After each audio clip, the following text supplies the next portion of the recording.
ARMTAC suppressors. Today we've got a Browning takedown 22. It's one of their little auto 22s. It's one of my little favorite rifles growing up. It's a great little kid's rifle. We have added our Monotube integral suppressor to it.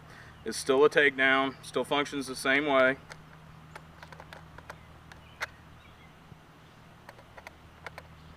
It is designed for shooting high velocity ammo out of.